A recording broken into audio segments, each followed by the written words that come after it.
restante desse capítulo de Juízes.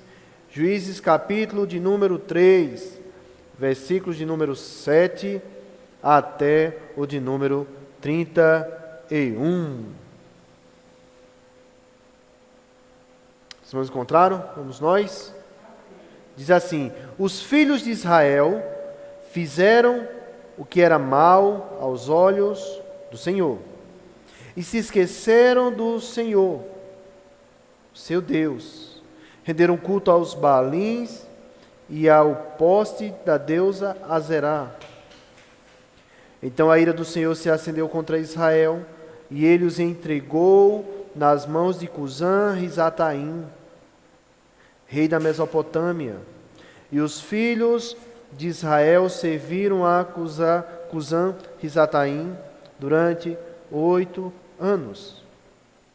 Os filhos de Israel clamaram ao Senhor, e o Senhor lhes suscitou um libertador, que os libertou, Otniel ou Otoniel, filho de Kenaz, que era irmão de Calebe, e mais novo do que ele. O Espírito do Senhor veio sobre ele, e ele se tornou juiz de Israel. Foi para a guerra, e o Senhor lhe entregou nas mãos Cusã-Risataim, rei da Mesopotâmia, contra o qual ele prevaleceu. Então a terra ficou em paz durante 40 anos. Otoniel, filho de Kenaz, morreu. Os filhos de Israel tornaram a fazer o que era mal aos olhos do Senhor. Por isso o Senhor deu poder a Eglon, rei dos Moabitas, contra Israel, para fazerem o que era mal aos olhos do Senhor. Contra Israel, porque fizeram o que era mal aos olhos do Senhor. Eglon se juntou com os filhos de Amon e os amalequitas. Foi e derrotou Israel. Eles se apoderaram da cidade das palmeiras. E os filhos de Israel serviram Eglon, rei dos Moabitas, durante 18 anos. Então os filhos de Israel clamaram ao Senhor, e o Senhor lhes suscitou um libertador, Eude, homem canhoto, filho de Gera, benjamita. Por meio dele, os filhos de Israel enviaram o tributo a Eglon, rei dos Moabitas. Eude fez para si um punhal de 2 gumes, do comprimento de quase meio metro, 45 centímetros, um côvado, e cingiu debaixo de sua roupa do lado direito. Então levou o tributo a Eglon, rei dos Moabitas. Eglon era um homem muito gordo. Depois de entregar o tributo, Eude saiu com os carregadores do tributo. Ele, porém, voltou do ponto em que estavam as imagens de escultura ao pé de Gilgal e disse ao rei: tenho uma palavra secreta para o Senhor, ó rei. O Senhor disse: calem-se. Então todos os que estavam com o rei saíram de sua presença. Eude entrou numa sala de verão em que o rei tinha só para si e onde ele estava sentado. Eude disse: tenho uma palavra de Deus para o Senhor. E Eglon se levantou da cadeira. Então Eude estendeu a mão esquerda, puxou seu punhal do lado direito e cravou na barriga do rei, de tal maneira que entrou também o cabo com a lâmina. E porque não tirou o punhal na barriga, a gordura se fechou sobre ele. Eude saiu por uma portinhola, passou para a antessala, depois de fechar e trancar as portas atrás de si. Quando ele tinha saído, vieram reis de Israel, os servos do rei, e viram que as portas da sala de verão estavam trancadas. Disseram: sem dúvida, ele está fazendo as necessidades na sala de verão. Esperaram até cansar. E como o rei não abrira a porta da sala, pegaram a chave e a abriram. Eis que o seu senhor estava morto, caído no chão. Eude escapou enquanto eles se demoravam, e tendo passado pelas imagens de escultura, foi para Seirá. Tendo chegado, tocou a trombeta nas montanhas de Efraim, e os filhos de Israel desceram com ele das montanhas, indo à frente, ele à frente. E lhes disse: sigam-me, porque o Senhor entregou nas mãos de vocês os seus inimigos moabitas. Eles seguiram Eude, tomaram os vales do Jordão, contra os moabitas, e nenhum deles deixaram passar. Naquele tempo, mataram uns 10.000 homens moabitas, todos robustos e valentes, e não escapou nenhum sequer. Então, naquele dia, Moabe foi subjugada por Israel, e a terra ficou em paz durante 80 anos. Depois de Eude veio Sangar, filho de Anate, que matou 600 filisteus com a guilhada de bois, e também libertou Israel. Vamos orar? Deus, em nome de Jesus, abre nosso entendimento e compreensão para entender e guardar a Tua palavra nesta noite. Em nome de Jesus, amém. O livro de Juízes é um livro que traz para nós um desafio grande. É um livro que mostra como o povo abandonou a Deus. Como nós falamos semana passada, se o livro de Josué fala sobre conquistas, vitórias, o livro de Juízes fala de derrota. Cada parte, cada trecho desse que nós vamos estudar aqui, nós vamos ver como é manchado pelo pecado. É interessante que às vezes a gente guarda para nós o livro de Juízes, aquelas ações de Gideão, de Sansão, de Jefté, de Débora, mas na realidade o livro é manchado por pecado, porque o povo não quis obedecer a Deus. Quando o povo entra na terra prometida, nós vimos isso há 2 semanas, Deus manda aquele povo conquistar a terra. Deus deu a terra para eles, porém eles tinham que conquistar através de lutas, através de disputas pela terra. E Deus mandou aqueles homens, os israelitas, acabarem com aqueles possuidores da terra. Não porque Deus fosse contra eles, não porque Deus não gostava deles, mas porque aqueles homens eram idólatras, e quando o povo de Israel se envolvesse com aquelas nações, com aqueles povos, com aquelas pessoas, também iam adorar outros deuses, iriam abandonar a Deus. E detalhe, irmãos, o cristianismo, ou essa fé no nosso Deus, começando lá no judaísmo, é uma fé no Deus único, não tem vários deuses, é um único Deus, e é um Deus que tem uma moral, que tem um caráter, porque na adoração a Deus, a gente vê desde o Antigo Testamento, passando pelo Novo, chegando até nós, não há práticas de orgias, imoralidades, deturpações. Pelo contrário, na nossa fé, nós somos chamados a cada vez mais abandonar esse tipo de coisa, enquanto nas outras religiões, essas práticas eram comuns. Era adorada a Baal, era adorada a Astarote, a Azera, a Anat, entre outros, onde haviam práticas de sexo no culto a eles, na adoração. Onde o povo se entregava à luxúria, à prostituição. E Deus está preservando o seu povo, mandando destruir aqueles habitantes da terra. Nós vimos que o povo de Israel não obedeceu e os transtornos começaram. Vimos semana passada que um ciclo que se repete no meio do povo de Deus. Isso está registrado no capítulo de número 2. Capítulo 2. Versículo de número... versículo de número 11. Só fazendo um flashback, um retorno que nós vimos semana passada. Olha o que é que diz. Então os filhos de Israel fizeram o que era mal aos olhos do Senhor, servindo aos Baalins, ou seja, aquela turma de Baal, aqueles deuses. Deixaram o Senhor, Deus de seus pais, que havia tirado da terra do Egito, e seguiram outros deuses, deuses dos povos que haviam ao redor deles, e os adoraram, provocando a ira ao Senhor. Porque deixaram o Senhor e serviram a Baal e a Astarote, a ira do Senhor se acendeu contra Israel, e eles os entregou nas mãos dos ladrões que os despojavam do que possuíam. Ele os entregou nas mãos dos inimigos ao redor, e não puderam resistir. Por onde quer que eles fossem, a mão do Senhor estava contra eles, para o seu mal, como o Senhor lhes tinha dito e como lhes tinha jurado, e grande era o aperto. Então o Senhor suscitou juízes que os livraram das mãos dos que o atacavam e roubavam. Mas eles não obedeceram aos seus juízes, pelo contrário, se prostituindo, com outros deuses e os adoraram. Depressa se desviaram do caminho por onde andaram seus pais, na obediência aos mandamentos do Senhor, e não fizeram como eles. Quando o Senhor lhes suscitava juízes, o Senhor estava com o juiz e os livrava da mão dos seus inimigos todos os dias daquele juiz, porque o Senhor se compadecia deles ante os seus gemidos, por causa dos que os afligiam e oprimiam.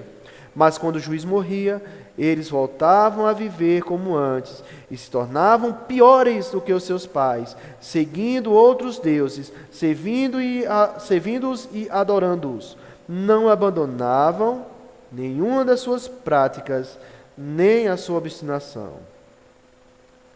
É um ciclo que se repete. O povo abandona Deus. Deus se ira contra o povo e manda os seus inimigos para subjugar aquele povo, para exercer juízo sobre aquele povo, para disciplinar aquele povo. O povo clama a Deus. Deus responde o povo e levanta juízes ou libertadores. Débora, nós veremos Otoniel, Eude, Sansão, Gideão, Jefté. Quando esses homens são levantados por Deus, eles conseguem obter vitória. Mas quando eles morrem, o povo volta a praticar os pecados e vai por um caminho mais tortuoso ainda. E aí Deus manda juízo, aí eles clamam a Deus, Deus manda um libertador, o povo vive em paz, o libertador morre, começa tudo de novo. Esse é o ciclo vicioso que tem no livro de Juízes. Mostra como o povo está preso ao pecado. E hoje nós veremos o primeiro juiz que é levantado, que é Otoniel. Na sua Bíblia talvez diga Otniel, não é? Mas não faz muita diferença. E nós vamos ver como se repete esse ciclo, irmãos. E daqui para frente a gente só vai ver isso. E detalhe, diz que cada vez mais eles se tornam piores. O povo de Israel se torna pior. Ou seja, o pecado vai cada vez mais afundando. As pessoas vão afundando no pecado. Um abismo chama outro abismo. Irmãos, cada vez mais que a pessoa segue num caminho de pecado, a tendência só é ir cada vez mais desmoronando, se afastando de Deus. Cada vez mais vai se afastando de Deus. Vamos para o texto que nós lemos nessa noite. A pecaminosidade do povo de Israel vem à tona, é exposta publicamente, é exposto o coração mau do povo. Olha o que é que diz o versículo de número 7. Os filhos de Israel fizeram o que era mal aos olhos do Senhor e se esqueceram do Senhor, seu Deus, e renderam cultos a Baal, aos Baalins e à poste da deusa Azerá. O ciclo começa. O povo esquece de Deus, o povo abandona Deus, o povo vive em pecado, faz o que é mal aos olhos do Senhor. E eles entram em prostituição, cultos aos Baalins, ao poste da deusa Azera. Azera era a consorte, era uma das mulheres, na mitologia da época, no entendimento da época, de Baal. Baal, o senhor da tempestade, o senhor da mosca, o senhor da natureza. E Azera era uma de suas esposas. E era o culto à fertilidade, então era regado também com prostituição. O povo entra por esse caminho, abandonando a Deus. Tem uma expressão que é bem interessante, irmãos. Diz, eles se esqueceram do Senhor. O povo de Deus se esqueceu do Senhor. E essa ideia de se esquecer de Deus, não é aquela ideia de não se lembrar, de passar despercebido, não é isso. É a ideia de que não mais atenta para as coisas de Deus. Vive como se Deus não existisse. Abandonou a Deus. Não quer mais olhar para Deus. Isso é um perigo grande, irmãos.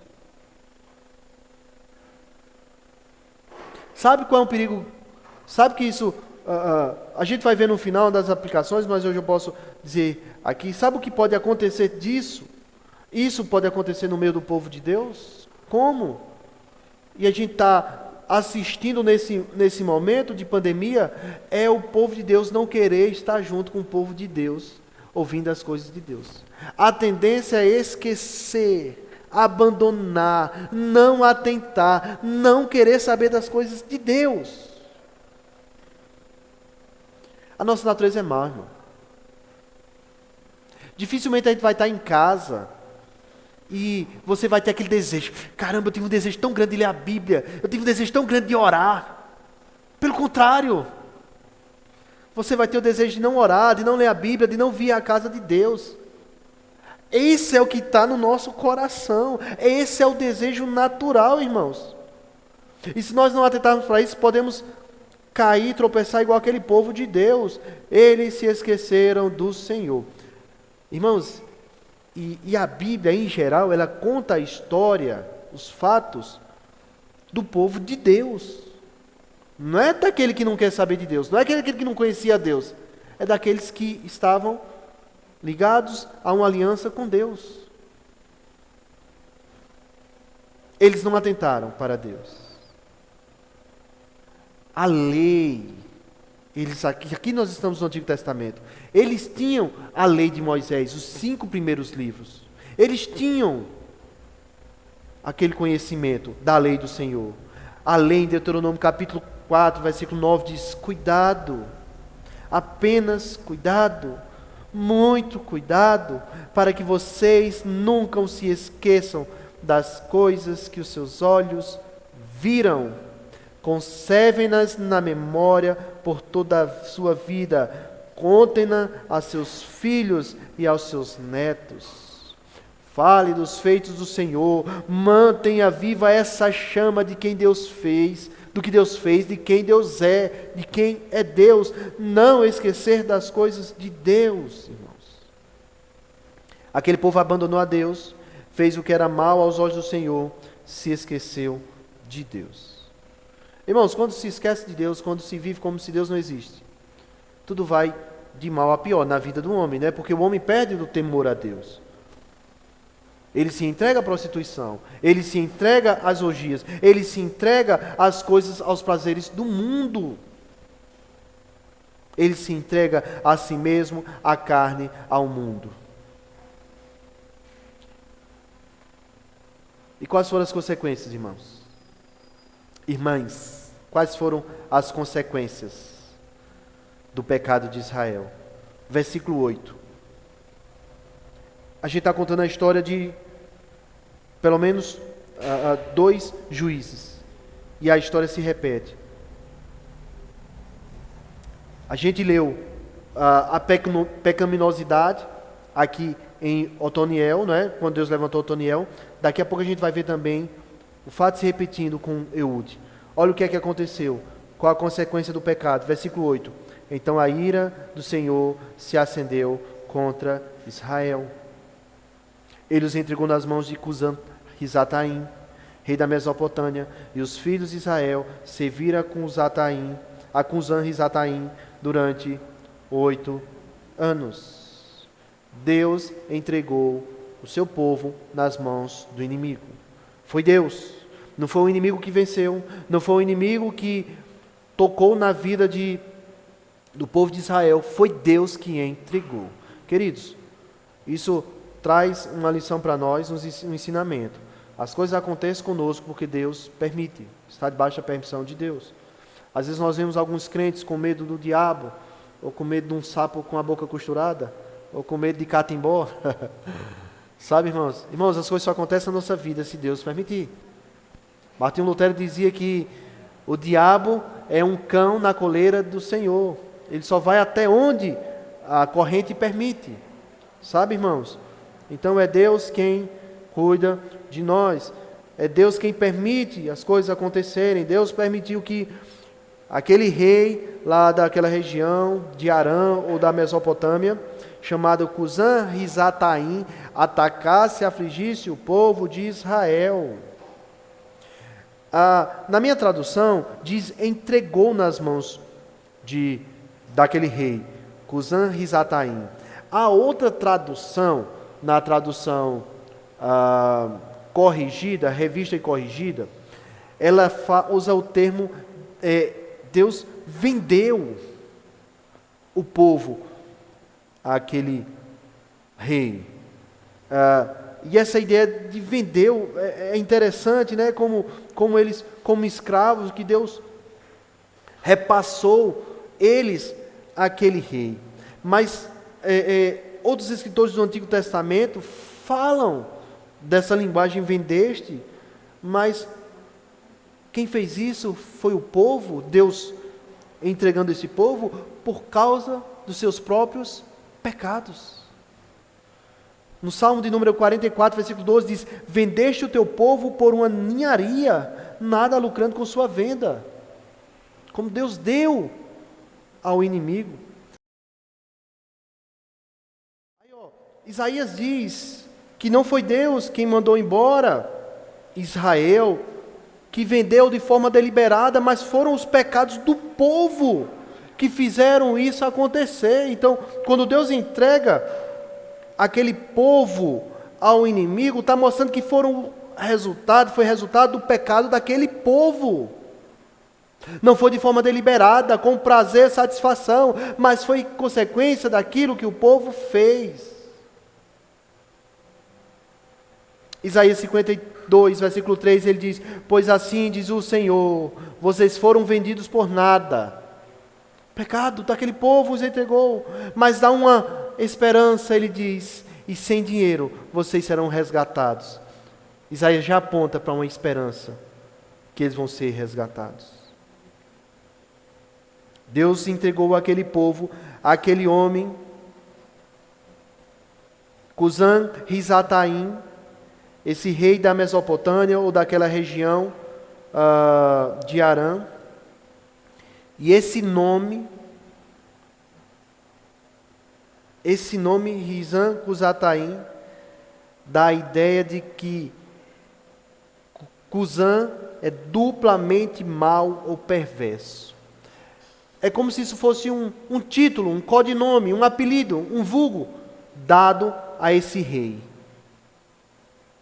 Cusã-Risataim era como se fosse Cusã duplamente mau, duplamente perverso. Imagine o que passou esse povo de Israel na mão desse rei.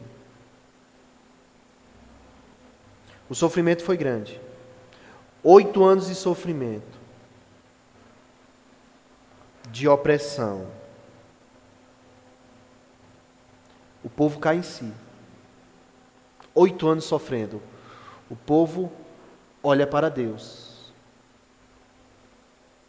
Deus permitiu o sofrimento, Deus permitiu a dificuldade, porque Deus ama o seu povo, Deus disciplina o seu povo. Irmãos, o escritor aos Hebreus diz que o Senhor disciplina quem ama e açoita ou castiga, no sentido dos açoites. O castigo no sentido de açoite, das palmadas da gente, ou vara, como diz o texto lá de Provérbios, a todo aquele a quem aceita como filho. Suporta as dificuldades, recebendo-as como disciplina, pois Deus os trata como filhos. Pois qual filho que não é disciplinado por seu pai? Deus disciplina o seu povo, para que o seu povo seja santo e seja obediente, ande em seus caminhos. 8 anos debaixo da opressão. Mas Deus é um Deus misericordioso. Deus vem com seus altos salvadores e de misericórdia para com o seu povo. Olha o que é que diz, versículo número 9: os israelitas clamaram ao Senhor, e o Senhor lhes suscitou um libertador. Essa palavra libertador é em hebraico o equivalente a juízes, que levam o nome do livro que nós estamos estudando. Então Deus levantou esse libertador, esses juízes, que os libertou. Como é o nome desse libertador? Otniel. O Espírito do Senhor veio sobre ele, e ele se tornou juiz em Israel. Foi para a guerra e o Senhor os entregou nas mãos. Entregou quem? O rei da Mesopotâmia. E a terra ficou em paz durante 40 anos, enquanto Otoniel viveu e morreu. Deus vem com seus atos poderosos de misericórdia, irmãos, e vem fazendo com que aquele povo é liberto do seu mal, do mal que ele afligia. 8 anos de sofrimento. Deus vem com a sua mão misericordiosa, ouve o clamor, o gemido e a dor do seu povo, e levanta um homem para o libertar. E levanta esse homem, Otoniel. Era um líder modelo, era um líder padrão a ser seguido, homem usado pelo Espírito Santo.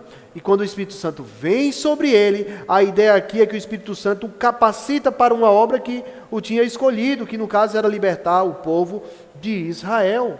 E Deus vem com a sua graça, trazendo o que também? Alívio para o sofrimento.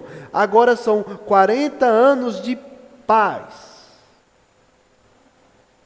sobre o povo de Israel.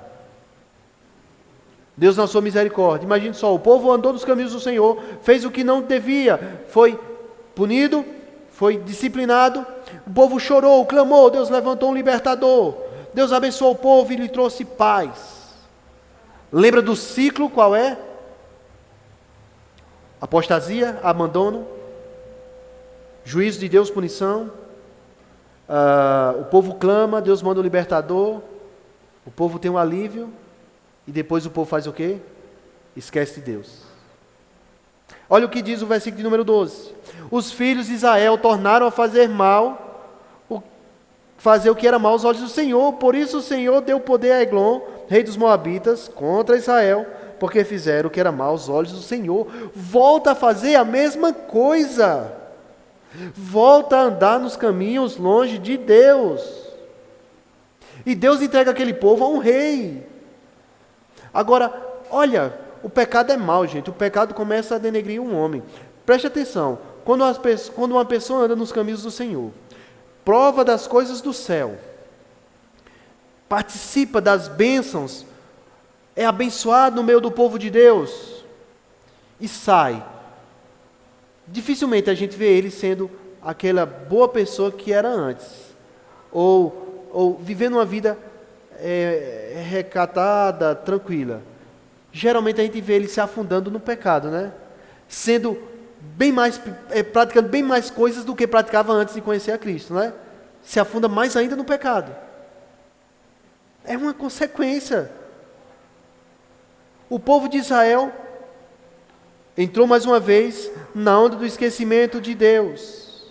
E a consequência do pecado foi o quê? Um sofrimento. Um sofrimento o quê? Maior. Olha o que é que diz o versículo número 14. Os filhos de Israel serviram a Eglon, rei dos Moabitas, durante 18 anos. Naquele primeiro momento foram quantos anos? 8. Agora foram 18 anos. O sofrimento vai aumentando, irmãos. A dificuldade é maior. Cada vez mais dominado pelo pecado e suas consequências. Versículo 15. Então os filhos de Israel clamaram ao Senhor. Parece que a gente está lendo tudo de novo, né? E quando você for ler o livro de Juízes, vai ser essa a tônica. Mostrando o povo como pecou. Mostrando que Juízes fala sobre os libertadores. Mas nenhum desses libertadores ou desses juízes, nenhum é perfeito, nenhum consegue suprir a necessidade. Nós encontramos só um que supre essa necessidade, que é nosso libertador. Esse é Jesus. Versículo 15. Os filhos de Israel clamaram ao Senhor, e o Senhor lhe suscitou um libertador, Eude, homem canhoto. Essa ideia aqui, irmãos, de Eude ser um homem canhoto, lá da tribo de Benjamim, filho de Gera, um benjamita. Os destros eram os homens habilitados para a guerra. A mão direita representava força. Não é à toa que nós lemos em diversos lugares a palavra de Deus falando da mão direita, né? O próprio Senhor diz que estende a sua mão direita, que segura pela mão direita, que está à destra direita de Deus, fala sobre força, sobre poder. E a ideia de alguém que era canhoto, é possível, e eu também sou canhoto, é possível que fale sobre que ele tinha algum problema na mão direita. É possível que fosse isso, e ele não empunhava a espada com a mão direita, mas sim com a mão esquerda. Já era diferenciado. Eude era um homem canhoto. Talvez dê uma ideia para nós, irmãos, de que ele não era uma pessoa tão habilitada ou capacitada quanto outros guerreiros. É alguém que não se esperava nada dele, Eude, por ser canhoto. O povo de Israel estava servindo ao rei de Eglon, o rei dos Moabitas, durante 18 anos. O povo era vassalo, era como se fosse um empregado ou escravo daquele rei, onde tinha que lhe dar tributos, riquezas, pedras preciosas, alimento, rebanho, e o que fosse. E Deus usou Eude para libertar o povo de Israel. Deus levantou quem? Um libertador. Quem levantou foi Deus. Esse homem que não tinha capacidade aos olhos humanos para libertar, não tinha atrativos, diferente de Otoniel, que era um guerreiro, e no primeiro capítulo de Juízes já fala sobre ele, casado com a filha de Caleb. Levantou um homem para libertar. Esse homem, canhoto, ele faz uma espada de um côvado, ou seja, em torno de 45 centímetros, 50 centímetros, e ele coloca essa espada na perna, na coxa direita. Tudo diferente do guerreiro, que o guerreiro coloca ali do lado esquerdo, para puxar com a mão direita. E ele vai até a presença desse rei, Eglon. E é interessante que a Bíblia registra que esse homem era obeso. Talvez com as riquezas todas que Israel e outros povos deram para ele, ele engordou com isso tudo, cresceu em tudo, não se importou com nada, só com as suas riquezas.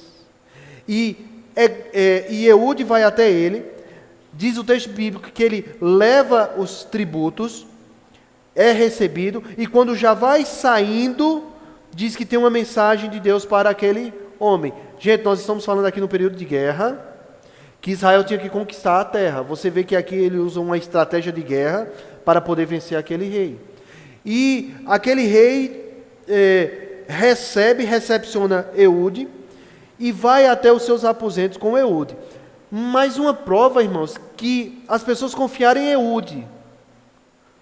Talvez ele tivesse algum defeito por ser canhoto, não ser destro.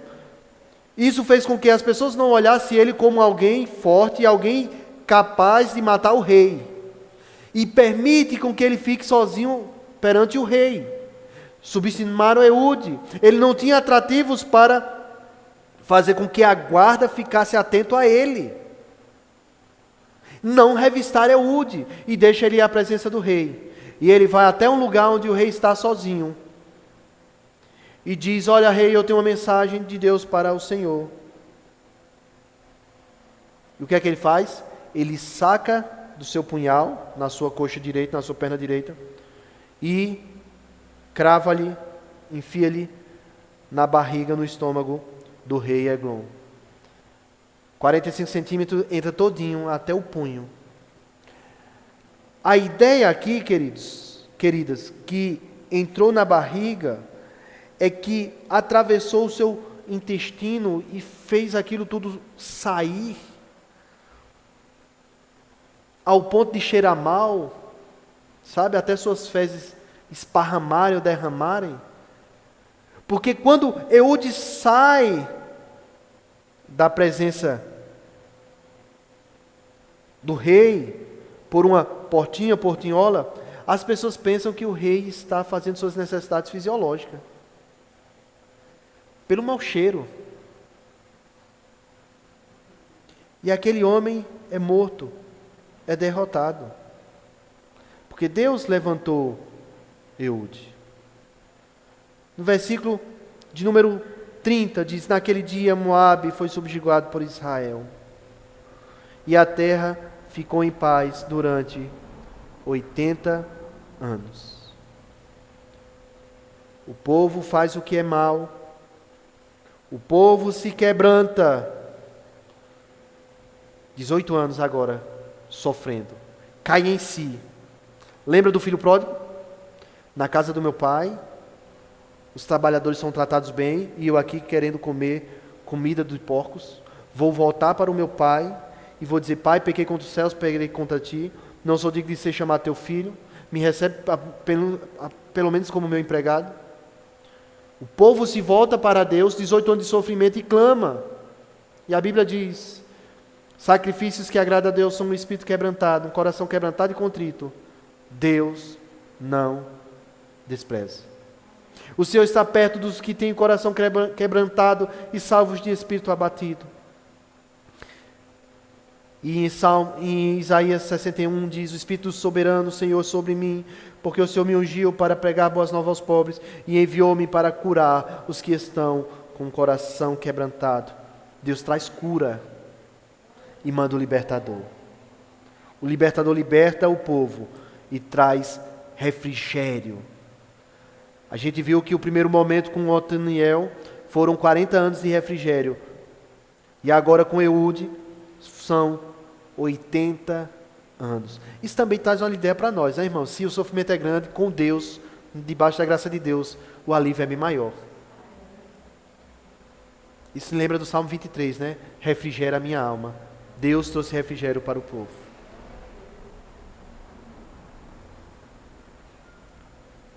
Mas, irmãos, a gente vai ver no decorrer dos dias que Israel... Vou só ler mais uma vez. Vou só ler agora o versículo 1 do capítulo 4. E os filhos de Israel tornaram a fazer o que era mal aos olhos do Senhor. Parece que a gente está lendo o mesmo texto. É o ciclo. Desobedece a Deus, Deus pune, o povo sofre, clama a Deus, Deus manda um libertador. O povo vive em paz, depois o povo volta a fazer o que fazia antes. Diante dessa história que nós vimos, do juiz Otoniel, do juiz Eude, o que é que nós podemos aplicar ou trazer para a nossa vida? É que precisamos de um libertador que nos dê paz, descanso e um coração voltado para Deus. Os libertadores conseguiram dar paz, um por 40 anos, outro por 80, descanso por um tempo, mas não conseguiu fazer com que o povo ficasse com o coração voltado para Deus. Até ficou por um tempo, mas em Jesus nós podemos ter esse libertador que nós precisamos, que o povo precisava.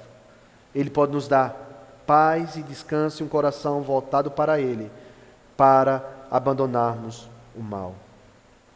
E é interessante, irmãos, irmãs, que Eude não tinha nenhum atrativo, como nós falamos aqui. Algo semelhante aconteceu com Jesus. O profeta disse que ele não tinha nem aparência nem formosura para que o desejássemos. Ele nasceu no meio de uma família pobre. Quando a mãe foi ter ele estava num lugar, numa estalagem que nem dele era.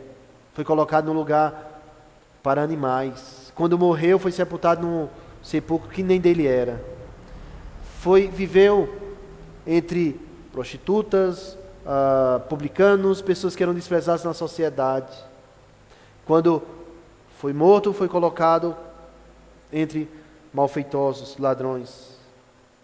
Mas é esse Salvador que nos dá plenamente descanso e paz. É esse Salvador. Nós precisamos de alguém assim, e esse alguém é Jesus. E segundo, irmãos, para encerrarmos, precisamos manter o nosso coração firmado em Deus. E para fazer isso, nós devemos fazer alguns exercícios espirituais, que alguns chamam dos meios de graça. Qual é? Leitura da palavra de Deus. Nosso coração é mais enganoso que todas as coisas, irmãos. Nós vimos como o povo de Deus se esqueceu de Deus.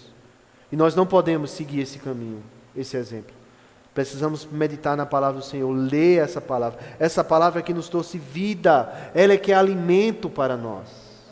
É ela que nos sustenta, é ela que nos limpa, é ela que nos purifica. Nós dependemos dela, não só de pão vivo, mas da palavra de Deus. É ela que nos garante força e vigor espiritual. Nós precisamos, irmãos, estar empenhados na oração, tanto no lugar secreto, no nosso quarto, no nosso lugar. E eu e você pode estar orando, irmãos, como estivermos dirigindo. Agora não faça igual, como o irmãozinho conta o testemunho lá da Torre Romualdo, não. Que alguém mandou ele dirigir e fechar os olhos. Não é para orar assim não. Dirigindo ali com olhos abertos. Você pode estar lavando roupa, louça, varrendo a casa e orando. Pedindo a Deus, colocando a Deus a sua vida, a minha vida, a nossa igreja, a nossa família. Então é importante a oração. Mas não só a oração particular, a oração só, mas a oração com o povo de Deus. Estamos juntos orando a Deus. Isso é necessário, queridos. Estarmos juntos diante de Deus, orando, como povo de Deus, reunidos como igreja. Irmãos, igreja é o juntamento, é o povo de Deus, não é eu e você sozinho, eu e você sozinho. Quem está em casa não é igreja. Igreja somos nós juntos, reunidos, o povo de Deus reunido. Isso é igreja. Sozinho nós somos corpo de Cristo, é fato. Somos membros do corpo de Cristo. Mas igreja é um povo, não é uma pessoa sozinha. Uma das formas também de nós mantermos nosso coração firmado em Cristo é o culto público, é estarmos com o povo de Deus cultuando a Deus. É por isso a importância de estarmos juntos. Irmãos, muitas pessoas têm esfriado nesse período que não estão reunidas. Claro que a gente entende que tem pessoas idosas, outros do grupo de risco, que a gente não quer expor essas pessoas. É fato, isso aí a gente entende. É uma questão circunstancial. Mas a gente não pode fazer isso da regra, de querer ficar fora, longe do povo de Deus. Há 2 semanas a gente fez visita a algumas irmãs, algumas senhoras, e elas falando do desejo que queria estar na presença de Deus. 3 senhoras, praticamente chorando, mostrando o desejo que queria estar na casa de Deus, com o povo de Deus. Pois é, irmãos, nós temos que estar juntos, culto público, perante Deus. Precisamos também, irmãos, a comunhão com os irmãos, estar juntos. Sabe, para fortalecer o nosso coração, para cada vez mais estar firmados, irmãos. Ande com pessoa mais crente do que você. Uma pessoa que pode lhe ajudar na fé, ande com essas pessoas. Porque vai nos fortalecer, vai nos levar mais para os caminhos do Senhor. Isso é importante. Isso não quer dizer que eu não vou ter, você não vai ter amizade com pessoas que não são cristãs. Não. Nós temos que brilhar para essas pessoas, mostrar a luz. Mas aquelas pessoas íntimas a nós, que nós podemos realmente caminhar com elas, que sejam pessoas que possam nos levar e nos encaminhar nos caminhos de Cristo. E, queridas, para encerrar, também participar das ordenanças do Senhor. Quais são elas? Batismo. A irmã Socorro daqui uns dias está sendo batizada, a gente vai retornar aos estudos. E da ceia do Senhor. A ceia, irmãos, é algo muito importante para nós. A ceia, como alguém falou, é o evangelho comido. A gente comendo o evangelho, porque na ceia a gente lembra do povo que esqueceu de Deus? Na ceia a gente lembra de Jesus. Que Ele morreu por nós, que Ele fez uma aliança conosco. Então é importante sim, de nós estarmos no meio do povo de Deus, participando das ordenanças do Senhor, batismo e ceia, em oração no meio do povo de Deus, de forma particular, lendo a palavra, estando no culto ao Senhor. Isso vai fortalecer a nossa fé, para não esquecermos de Deus, como o povo de Israel fez. Amém, irmãs? Deus nos abençoe e nos ajude a viver assim para a glória dele. Vamos ficar de pé?